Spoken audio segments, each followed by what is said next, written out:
तेरा सहारा काफी है। जिस पर आपका पूरा विश्वास है प्यारे, उसी का दामन पकड़ो। सबका दामन नहीं पकड़ना, सबसे आस नहीं रखनी कि दुख के दिनों में तेरे वो काम आएंगे।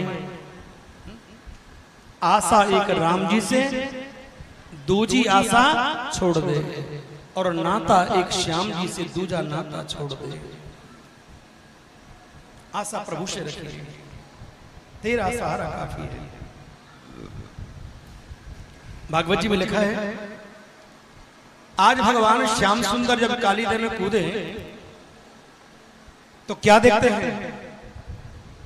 नागराज सो रहा था, मगर नाग पत्नी वहां पर जग रही थी, और नागिनों ने भगवान श्याम सुंदर को जमुना के जल में देखा, और भगवान के रूप को देख करके नागिन भी ठाकुर जी की दीवानी हो गई। भगवान का रूप तो ऐसा है प्यारे, एक बार जो देख ले ना उनको, फिर समझ लो वो उनका ही हो जाता है। ये तो भगवान की कृपा है, ये तो ठाकुर जी की लीला है। भगवान को जो देख ले, भगवान जिस पे दृष्टि डाल दे, या भगवान जिसको अपने हाथ से ताड़ दे किसी भी रूप में, समझो उसका तो जीवन ही धन्य हो गया।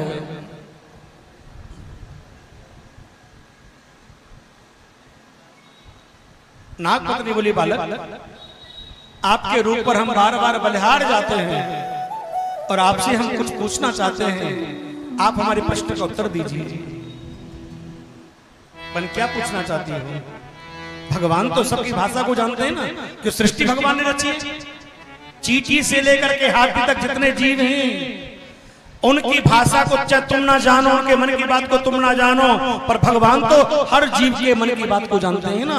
तो नाग पत्नी अपने मन से प्रभु से कुछ कह रही है, और भगवान उसका उत्तर देते चले जा रहे हैं। क्या कहा कि कौन दिशा से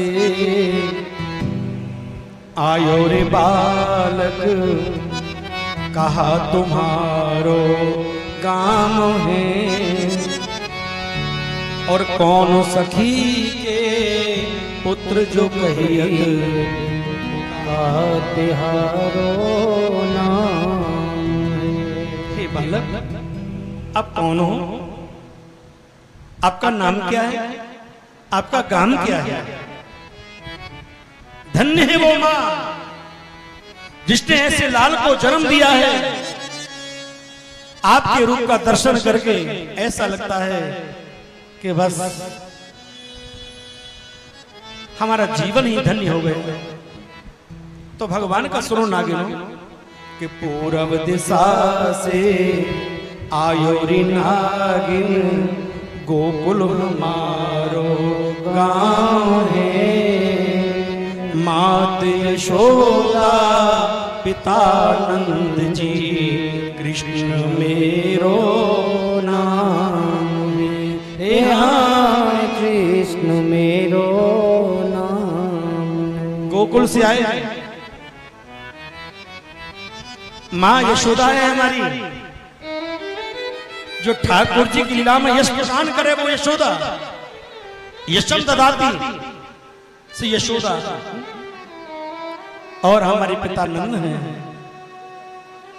और हमारा नाम कृष्ण है। कृष्ण नाम सुनते ही आज उनका रोमांच खिल उठा है।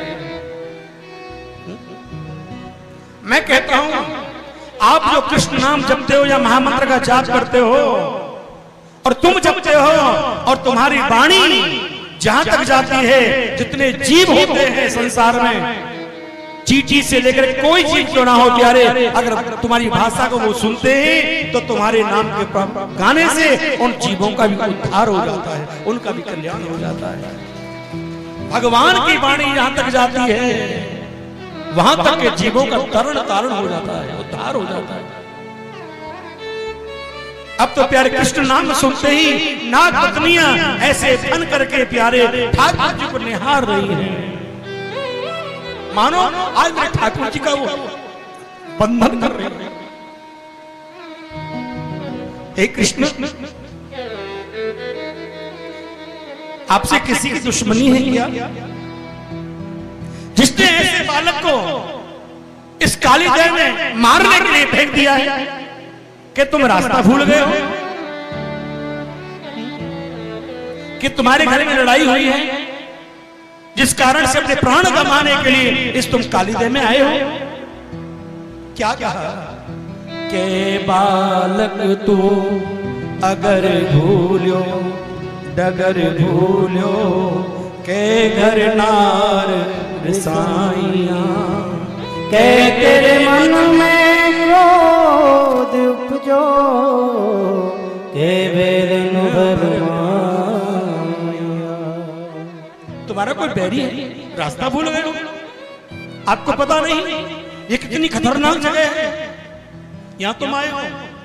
तो भगवान बोले सुनो नागिन कि ना नागिन में अगर भूल्यो डगर भूल्यो ना घर नार विसाइया ना मेरे मन में क्रोध उपजो ना बैरिन भरमाया। ना मैं रास्ता भूला हूं, ना मेरा कोई बैरी है, मैं यहां क्यों आया हूं आपको बताऊं? नाग पत्नी बोली बस बस हम समझ गए आप क्यों आए हो, अब तुमको कुछ कहने की आवश्यकता नहीं, हम जानते हैं तुमने सोचा होगा या नाग होता है ना, नाग कहां बैठता है? या धन पर बैठता है। ये कहा गया है कि जो व्यक्ति अपने जीवन में धन में ज्यादा इच्छा रखते हो, धन में जिनका विशेष लगाव हो और जीवन में कभी धन पाके धर्म नहीं करते, अंत में ऐसे व्यक्ति मरने के बाद धन पर नाग बन के बैठते हैं, धन के रक्षक बनते हैं।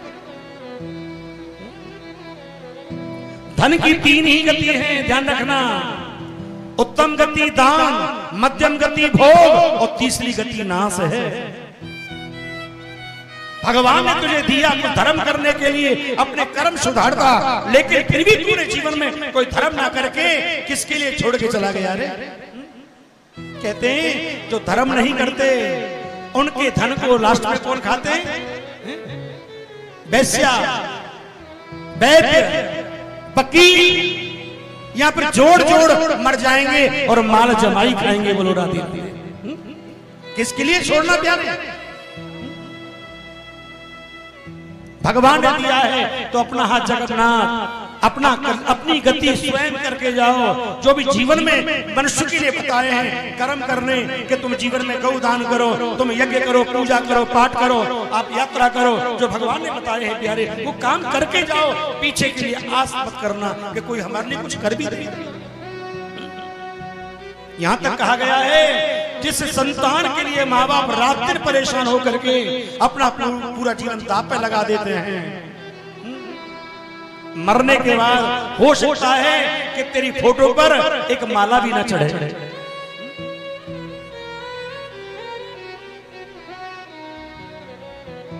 ओ प्यारे परदेशी पंछी, जिस दिन तू उड़ जाएगा और तेरा प्यारा पिंजड़ा पीछे यहीं जलाया जाएगा, रोवेंगे सब थोड़े दिन तक, भूलेंगे फिर बाद में, जायदा से जायदा बस इतना करवा देंगे तेरी याद में, हलवा पूड़ी खाकर तेरा श्राद्ध मनाया जाएगा। ओ प्यारे परदेसी पंछी, जिस दिन तू उड़ जाएगा। आज के समय बच्चों के लिए, बच्चों के पास 12 दिन का भी समय नहीं, वो भी कहते पंडित जी जल्दी 2-3 दिन में क्रियाक्रम कर दो।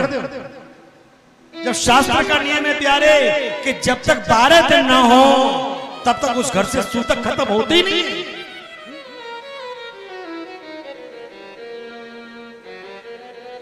12 दिन के बाद नहीं, उसको यम के दूत लेके जाते हैं आगे, फिर उसके कर्मानुसार उसको योनि प्राप्त होती है। आज तो देखा ना, धन्य है। धीरे धीरे कलयुग ऐसे तो आएगा लोग के खातिर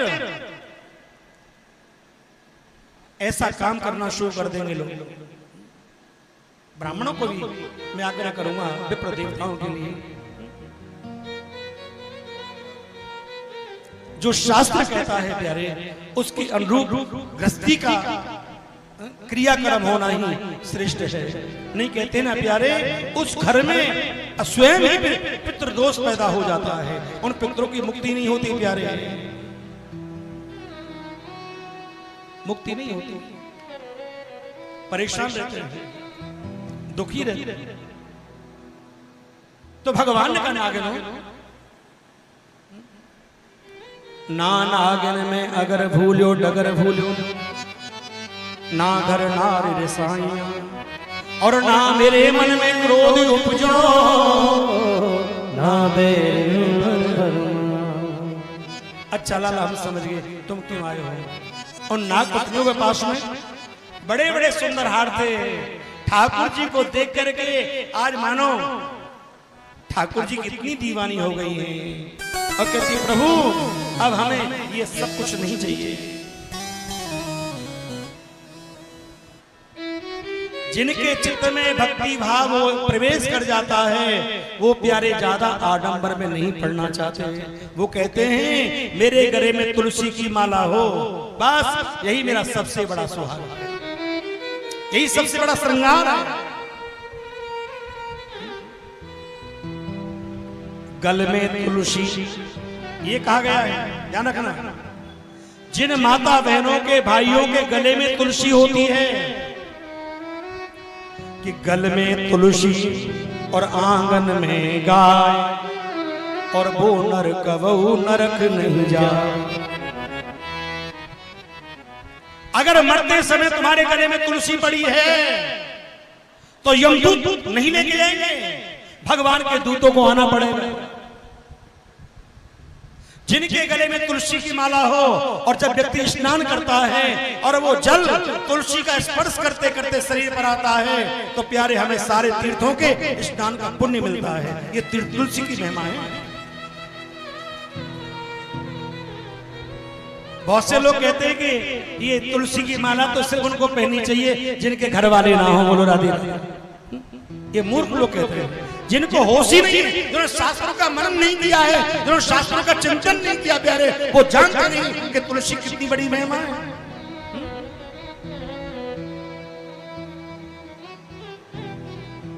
कभी कभी व्यक्ति कोई एक्सपीरियंस नहीं होता उनको प्यारे, और मनमुखी लोगों को भटकाते रहते हैं। लेकिन भोले वाली जनता को भटकाना भी अपराध है, दोष है। बात वो फिट है जो शास्त्र कह रहे हैं। शास्त्र के विरुद्ध चलोगे प्यारे तो लोग भी भटकेंगे और खुद भी भटकना पड़ेगा। इसलिए शास्त्रों की बात होनी चाहिए। तुलसी की महिमा है, ऐसे तुलसी सभी को अपने गले में पहननी चाहिए। तुलसी के विषय में यहां तक कहा गया है मेरे बहन भाइयों कि मरते समय अगर किसी की चिता में एक तुलसी का छोटा सा टुकड़ा भी डाल दिया जाए, कितना ही बड़ा पापी व्यक्ति क्यों ना हो, वो तुलसी की महिमा से उसको भी नरक का द्वार नहीं देखना पड़ता, उसको भी मुक्ति मिल जाती है। और जो गले में तुलसी धारण करेंगे प्यारे, उन पर गोविंद कृपा क्यों नहीं होगी। इसे तुलसी माला जरूर पहननी चाहिए। कुछ पहनो मत पहनो, पर तुलसी धारण जरूर करो। तुलसी माला तो तुलसी है।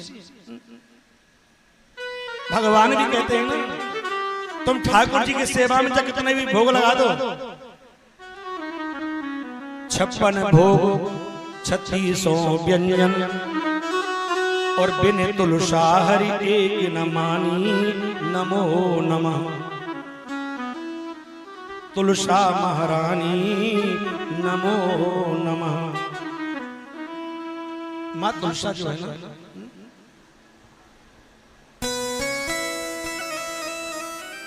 भगवान को बहुत प्रिय है। और भगवान कहते हैं यहाँ तुलसी नहीं, मैं वहां नहीं हूं। ये भगवान का वचन है। भगवान कहते हैं यहाँ तुलसी नहीं, मैं वहां नहीं हूं। इसलिए नारायण की भक्ति तुलसी की माला पे करनी चाहिए, राम श्याम की भक्ति तुलसी की माला पे करो, और भोले बाबा की भक्ति रुद्राक्ष की माला से करो।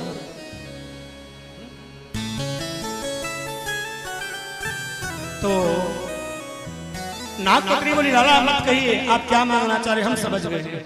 उन्होंने भगवान का दर्शन किया, उतार उतार के अपने गले में से सुंदर सुंदर हार ठाकुर जी के चरणों में अर्पण कर दिए। शायद तुम धन की भावना से आए हो।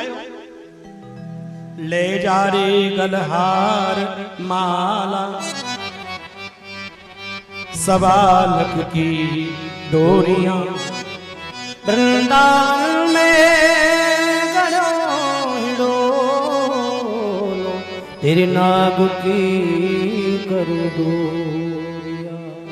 ले जा रे गलहार माला, सवालक की डोरी,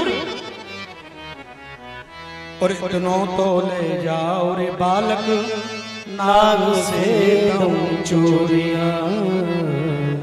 अपने पति से छुपा के दे रहे तुम्हें। आपके रूप को देख करके हमारे मन में दया प्रकट हो रही है। हम चाहते हैं, हमारे पति बड़े क्रूर स्वभाव के हैं, कहीं आप पर बार ना कर बैठे। ले जाओ मान और चले जाओ। भगवान बोले, सुनो नागिनों, कि ना चाहिए गलहार माला, कि ना चाहिए गलहार माला, सवालक की डोरियां, वृंदावन में गयो हिडोलो तेरे नाग की कर डोरिया, तेरे नाग की कर डोरिया। अब सावन को महीना चल रहा है। कौन सा महीना है? और सावन में ठाकुर जी झूला झूले, ये सोचो। आइए चलिए, आप लोग चलिए, सावन में पहुंचिए वृंदावन हमारे साथ, और ठाकुर जी की झूला का आनंद लीजिए। कैसे ठाकुर जी झूला झूल रहे हैं। श्री राधे।